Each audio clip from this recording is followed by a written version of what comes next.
Culture Média. On ouvre ce journal avec l'Ukraine. 2 journalistes d'une équipe de Fox News ont été tués hier. Il s'agit d'un caméraman franco-irlandais et d'une fixeuse ukrainienne. Alors une fixeuse, c'est une journaliste locale qui aide les journalistes étrangers à travailler sur place. Tous les deux couvraient le conflit en Ukraine pour la chaîne d'information américaine Fox News. Ils sont décédés dans une attaque à Orenka, au nord-ouest de Kiev. Un reporter britannique a également été blessé. Leur véhicule a été la cible de tirs. Le caméraman s'appelait Pierre Zakrzewski. Il était âgé de 55 ans. Il avait couvert la plupart des conflits violents dans le monde depuis plus de 30 ans. Et il se trouvait en Ukraine depuis le mois de février. La journaliste ukrainienne, elle s'appelait Sacha Kuvshinova. Elle n'avait que 24 ans. Alors depuis le début de l'invasion russe en Ukraine, au moins 5 journalistes, dont 2 étrangers, ont été tués.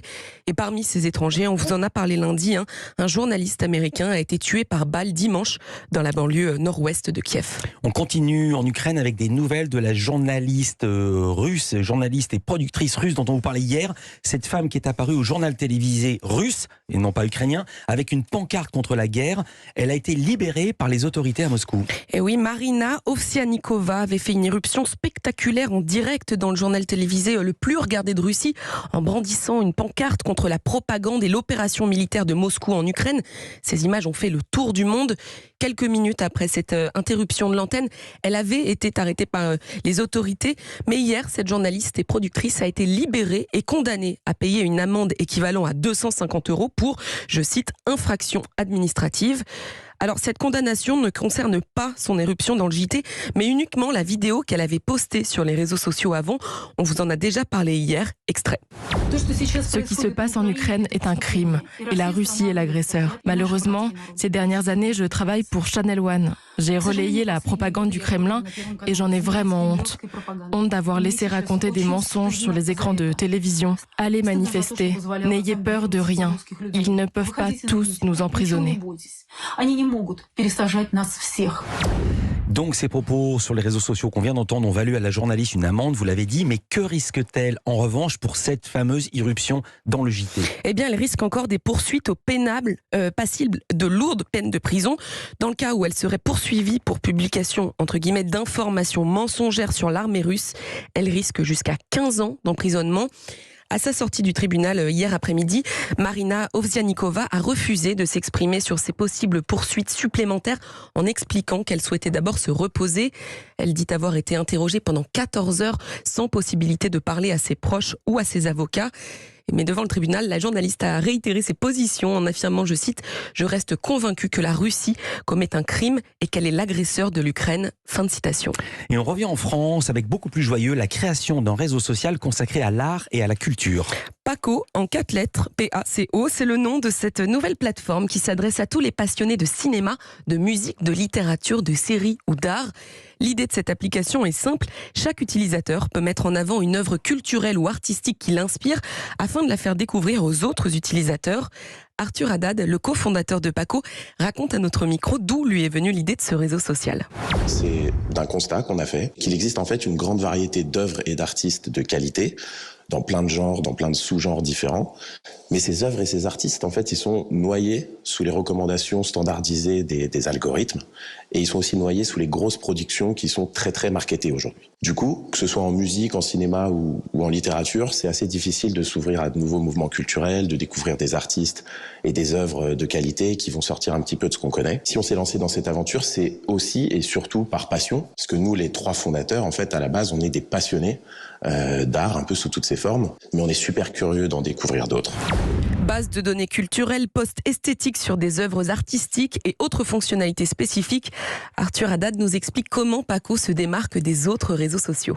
Nous, on dénigre pas du tout les réseaux sociaux généralistes comme Instagram, etc. Ils sont très bien pour un certain usage. Mais avec Paco, on propose quelque chose qui est très différent. Dans un premier temps, on propose des fonctionnalités qui sont vraiment spécifiques à l'art, qui sont spécifiques aux films, aux séries, aux livres et à la musique. On a une vraie base de données complète avec les informations sur toutes les œuvres référencées. On a des résumés de livres, on a des castings de films, on a des bandes annonces. On peut enregistrer les œuvres qu'on découvre sur Paco dans une liste qu'on peut garder pour plus tard. Et puis surtout, il y a une grosse différence au niveau du contenu. Sur Paco, en fait, on va parler que de culture. Bien sûr, sur les réseaux sociaux généralistes, on peut parler de culture, mais ça va être noyé sous la masse de tous les autres contenus qui sont partagés tous les jours. L'application mobile Paco est disponible depuis ce matin sur l'App Store. Vous pourrez également la télécharger sur le Play Store dans les prochains jours. Et on termine ce journal avec de l'humour. TMC consacre ce soir un prime au trio de youtubeurs humoristes Lollywood. Ils s'appellent Manu, Hugo et Choupa. Ils sont amis depuis plus de 15 ans. Tous les trois forment depuis 2015 la bande Lollywood. Sur YouTube, leurs centaines de sketchs cumulent 1 milliard de vues.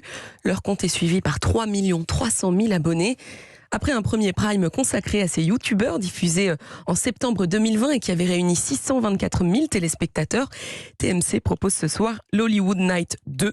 Choupa nous parle des spécificités et des surprises de cette nouvelle soirée. Cette année, on a voulu faire une deuxième soirée avec plus de sketchs que la première. On avait envie de retrouver un peu notre ton initial, celui avec lequel on a commencé sur YouTube.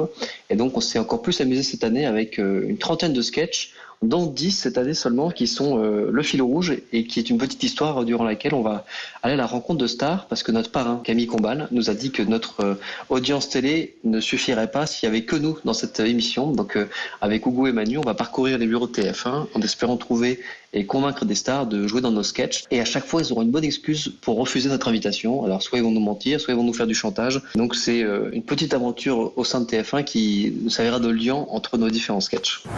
Parmi ces personnalités de TF1, Denis Brognard, Valérie Damido ou encore Chris Marquez se sont prêtés au jeu. Extrait. Il vous faut des stars, les mecs. Camille m'a dit que vous avez un petit sketch pour moi. Ça tombe bien parce que je suis dispo. Je suis honoré de votre invitation. Franchement, les gars. Vous avez vraiment cru que j'avais envie de faire du sale avec Manu? Je voudrais qu'on se batte. D'accord. Vas-y, lève-toi. D'autres youtubeurs et comédiens bien connus des internautes comme Marion Seclin, Cartman, Tristan Lopin ou Audrey Pirot font aussi plusieurs apparitions dans les sketchs et parodies. Choupa nous explique pourquoi ce prime devrait plaire au plus grand nombre. Je me dis qu'en ce moment, on a besoin de rigoler. Donc par rapport à tout ce qu'il y aura à la télé ce soir-là, peut-être qu'on est l'offre la plus débile, clairement, je pense, dans la programmation télé. Il y a beaucoup de sketchs, il y a beaucoup d'invités. On est vraiment retourné dans notre ton, on va dire, débile des premières saisons et on a pris beaucoup de plaisir à ça. Il y a beaucoup de parodies, que ce soit Netflix, que ce soit les émissions de télé que tout le monde connaît. Et puis il y a beaucoup de rire avec tout ce qu'on a pu mettre avec nos 5 cerveaux d'auteurs qui avaient soif de se faire rire entre eux et de faire rire les gens qui nous suivent. L'Hollywood Night 2, c'est ce soir sur TMC à 21h15. Merci beaucoup Héloïse Goua. Toutes ces infos à retrouver dans la newsletter média. C'est gratuit, l'inscription c'est sur europe1.fr. À demain. À demain.